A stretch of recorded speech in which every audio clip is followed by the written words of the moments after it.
Hello everyone. We're on our way to Chin Village again. Dahil pupunta ako doon sa pharmacy, yung kung natatandaan nyo, yung sa mga previous vlogs ko, may pharmacy doon na pinupuntahan ako. So, tatry kong maghanap ng gamot for gout para sa mister ko. Ano kasi dito sa Myanmar, makakabili ka ng gamot kahit walang reseta. So, lakad tayo papuntang Chin Village.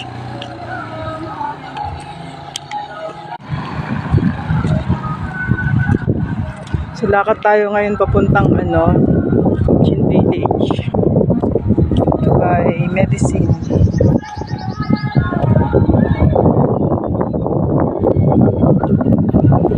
Tomorrow pala I'll be going to Yangon.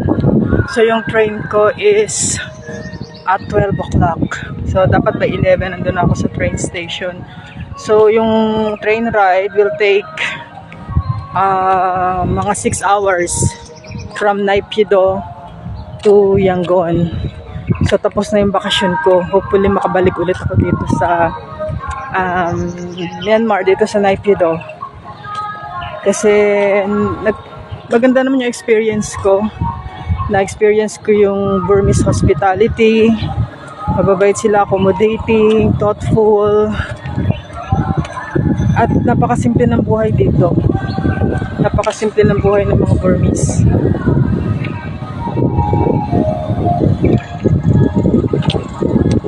Kasing yun kasing nakikita nyo na pharmacy, yung clinic dito, doon sa mga previous vlogs ko.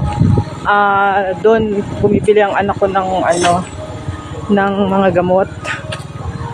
Hindi ko nga alam kung nakakapag-English sila, pero ang ginawa ko is Google Translate ko yung gamot, kung ano yung gamot na bibilin ko, and then kung hindi kami magkaintindihan, ipipresent ko na lang sa kanila. It's as easy as that. Google Translate. Ito pala, may pinapakuha sila ulit dito. Somewhere here.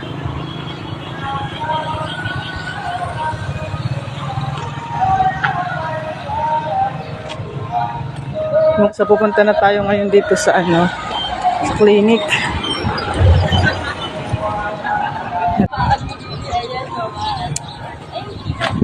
Nakabili na ako ng gamot. Hindi na ako nag-film doon kasi baka hindi nila gusto na makukuha sila ng video. Nung last time pala, naglakad ako dito sa may kalye na to ng Chin Village. Tapos, madami ako nakitang mga establishments. Ang daming kainan, ang daming mga tinitinda. Tapos, yung bandaron, yun yung grocery na binibilhan ko ng mga last time ng tinapay. So, lakad tayo dito. Tingnan natin kung ano yung pwedeng mamerienda. Ang dami kasing mga tinitinda, kaya lang hindi ko naman alam kung ano yung bibilhin ko. Kasi hindi naman sila lahat nakaka-English. Ang hirap din. Ito may hardware dito. Ayan. Nung nakaraan nga, kaya ako nakarating pala dito sa street na to, sa may Chin Village. Kasi naghahanap ako ng butane gas canister, pero wala akong mabili. Sabi ko, baka hindi naman siya talaga tinitinda sa mga sa mga maliliit lang na shops. Sa malalaking lang siya, establishment, sa mga grocery, sa mga malls. Kasi nga, delikado. Pag may magsindi ng doon, ng lighter, baka biglang mag-cause ng pagsabog. Ito pala, may pala dito. Kasi yung apo ko, nagpapagupit siya minsan. Ayun, may barbershop doon. Ayun, pwede pala siya doon magpagupit. Maganda rin yung barbershop nila. Tapos ito siguro auto repair shop. Ito pala yung nakita ko last time. May sila, nukmia. So, try ko nga magnukmia dito ng sugarcane juice. parlor. Sarap sana magpagupit ng buhok. Kaya alam ba ako anong gupit yung magawa. Yung laba. Yay! 1. How much? How much? 1,000? Okay, 1. Ayan. Mag-sugar cane muna tayo kasi sobrang mainit. Siguro may iba rin silang ino-offer dito na mga tinda. Bakit kaya ano to? Hindi mauso sa amin sa Batangas. Ang dami-dami naman dun tubo. Ang sarap kasi niya. Refreshing. Lalagyan mo siya ng lemon. Tapos maraming ice. Una ko natikman ng sugar cane 2013 nung pumunta ako ng Vietnam. Napakamura lang ng sugar cane gusto. So, ito yung lugar. Hindi ko alam kung anong tawag sa kalye na to. Pero ano siya, adjacent siya to Chin Village. Ayun, may isang bata. May dala-dala rin siyang lukmya. Baka inutusan ng nanay niya. Maano na, matindi na ang init dito sa sa Naikido. Pero sabi nung mga nakakausap ko, mas matindi na rin daw sa mas lalo rin mainit sa sa Pilipinas, lalo na doon sa amin, sa Taal. Malapit kasi sa sa dagat. Diba? Napaka refreshing tingnan.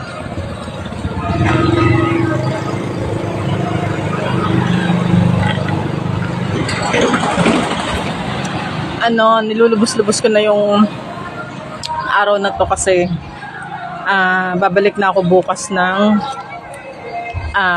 punta na ako ng Yangon. Harap ko nga yung camera sa akin.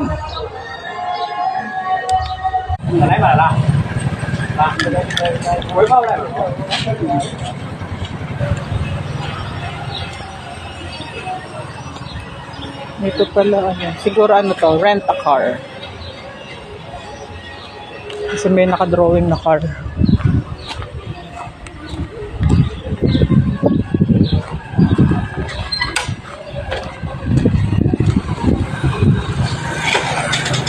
Tindahan to ng mga damit.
Napakamura ng mga medical dito services. Nanganak yung anak ko nanganak nga siya ng cesarean. So parang inabot lang siya ng mga 30,000. Kasama na yung doon. Yung kwarto niya 3 days. Tapos ang laki-laki ng kwarto namin, may living room. Tapos parang may kitchenette. Tapos ang laki ng pinaka kwarto.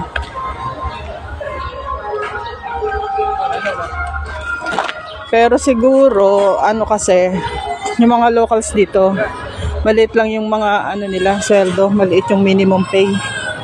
Parang nasa ano lang, 4,000 kyat. So, mga $100 a month. Sobrang liit, no? Dito may ano, BKK Fashion. Tingnan nga natin kung ano yung mga tindang damit. Para may mga termuhan dito. Mga duster lang siya. Duster. Ayan. Tapos may mga t-shirt. Ito may mga ternuhan. Mahilig ang mga ano, Burmese sa mga terno-terno. Ito yung pangalan ng ano, Schwelin kit. Hindi sila ganun kapasyonista, mga Burmese. Basta nakaano lang sila, lonely. Yun ang ano nila, yun ang parang laging sinusuot ng mga babae tsaka ng mga lalaki.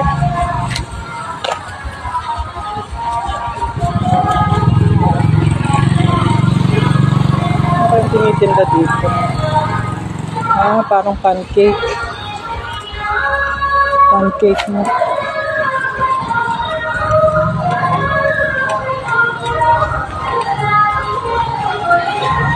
Tapos dito parang may ano to eh. May isang kainan. Hindi ko alam naman kung anong tinitin dito. May noodles.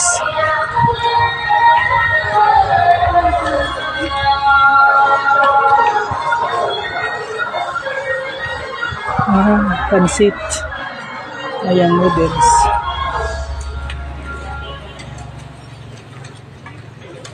Tsaka barbecue.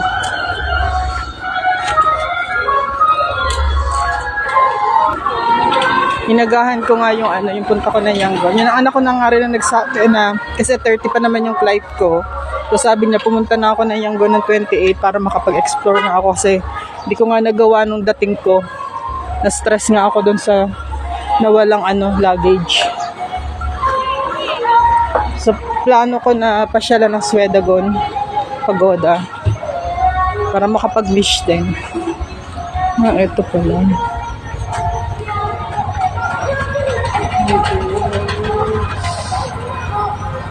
Ano kaya orderin ko? Hindi pa kasi siya luto.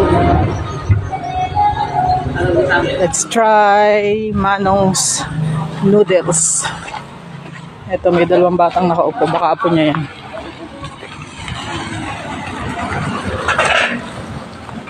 Minga ba? Here. How much?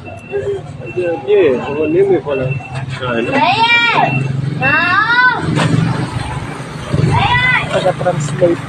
I eat here.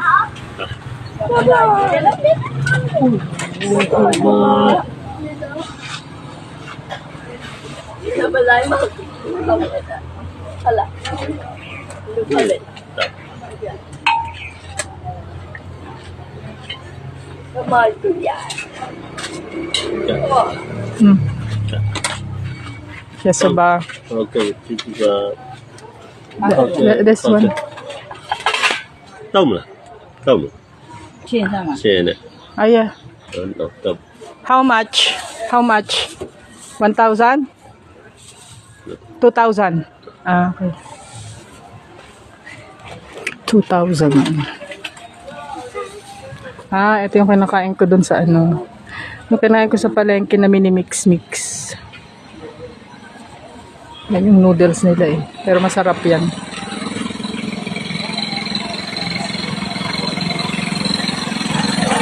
Ayan o, mini-mix na ni ate. Ang isinasarap niyan kung paano hinahalo-halo.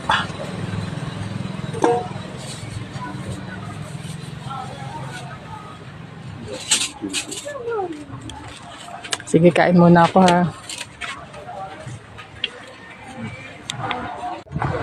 So, ito siya.